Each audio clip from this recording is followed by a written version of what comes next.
The darker one is the no-till, and this lighter one is a conventionally tilled soil. Now, we're going to get them going, and it takes a minute. I want you to look at the runoff that's going to come off the top and see, because once it starts to wet up, you're going to see the runoff and what it's got in it. And if that's on your field, you can imagine on a little bit bigger scale what you might be losing.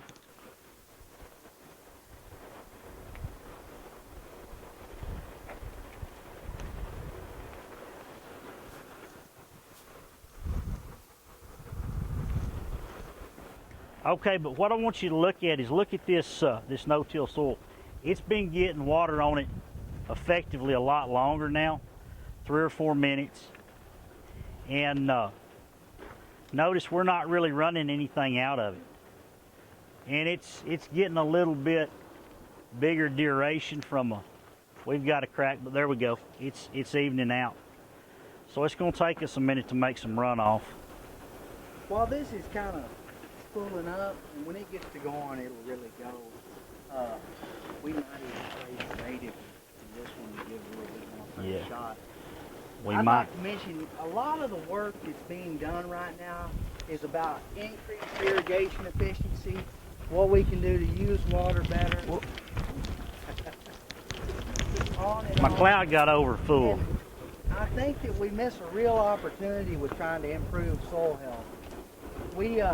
We've been using some of the probes for 3 years, and to my own discredit, you know, they haven't been working very well for us because our system is different. And it's not really the fault of the companies or their equipment. It's all good stuff and good information, but our dynamics are so different in that soil, and we can hold an additional 2 inches in the top 2 feet because of the, you know, increased organic matter and other things.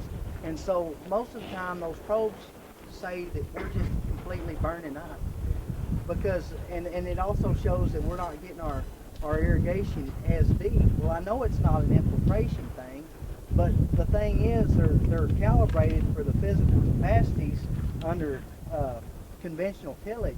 And when you change the dynamics and the properties of that soil, then it greatly affects everything else. PET is a great tool. It's an easy tool to come to because you can pull the Mesonet data, and pretty soon, you know, you can know what ET is for any given crop. But if you don't know, the physical properties of soil are much harder to manage, and if you don't know what those properties and what that capacity is, it really doesn't tell the whole story, and it doesn't set you up to be able to utilize a deficit irrigation strategy or otherwise. And really, in the area that we live in and the kind of type of irrigation that we have, you know, those deficit strategies are what we ought to be working on. Okay, now that it's kind of running, can y'all see how the mud is running off of here? That is, that you're losing your soil particles. Now look at the no-till, and you can see that we're having trouble with it. And actually, I'm kind of glad it happened this way. That no-till has effectively been getting a lot wetter than this one. And look at it, it's clean coming off the top. In fact, it's having trouble coming off the top because that's what's getting in that ground, in that soil profile. That's what you're trying to turn into crop. Look at this guy, he's really starting to run. And I bet you if we pick this pan up, I'm off running water out the bottom a little. Yes. See, am I running?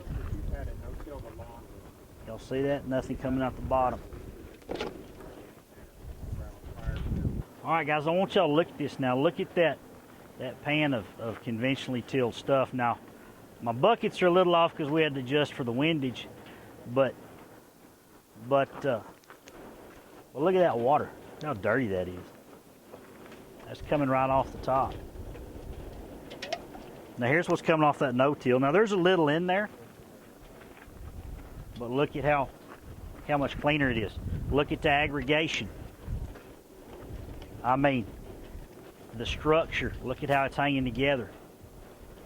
Now I don't know exactly what this is set up to simulate rainfall wise, but it's pretty obvious that that no-till soil is hanging together. And out here, at least from an agronomist sense of view, we got to harvest all that rainfall we can.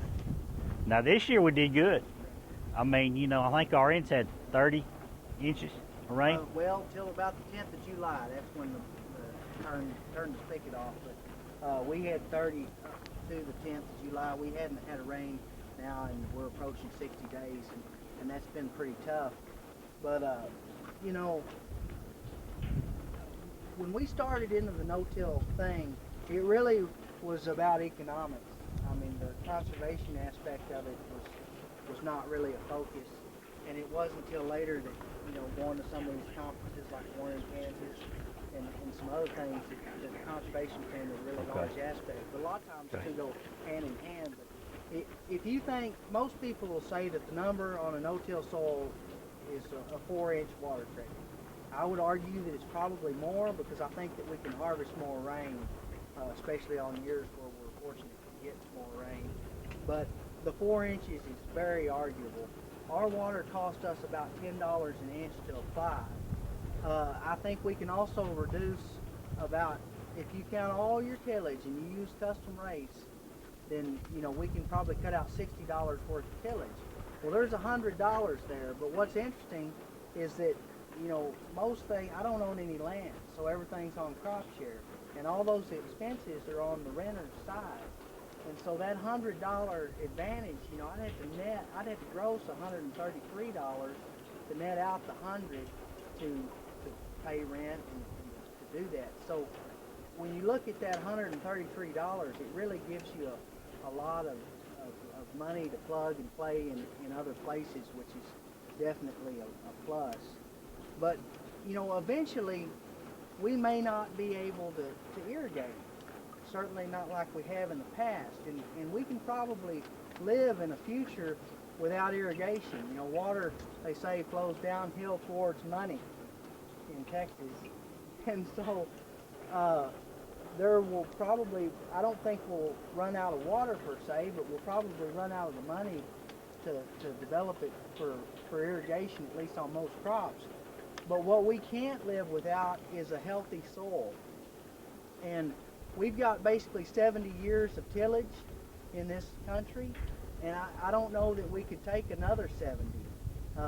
We probably lag the nation in soil conservation. There's more conservation efforts just nearly anywhere else you go. Now, granted, things are different in those places, the Midwest and on, but we only have about 2 feet of topsoil here.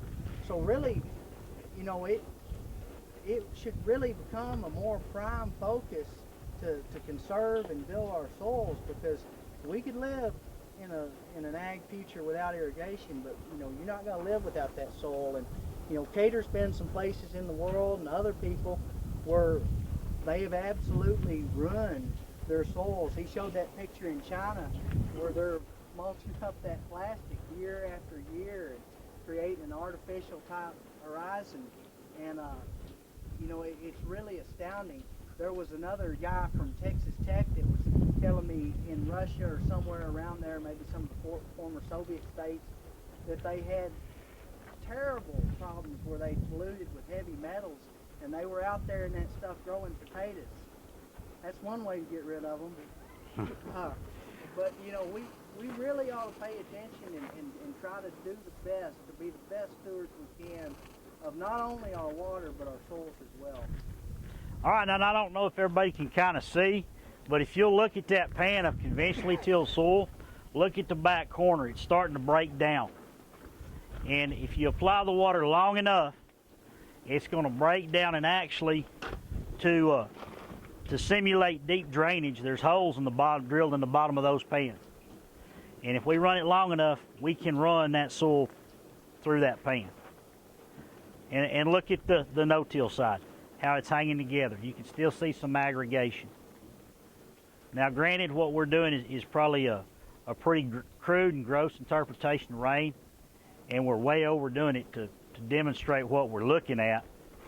But, you know, if you're growing corn conventionally, and you've got this kind of runoff, I guarantee you're losing nitrogen too. And it between 50 and 60 cents a pound. And you know, on big corn 200 plus active units, that's a lot of money that you could potentially be losing.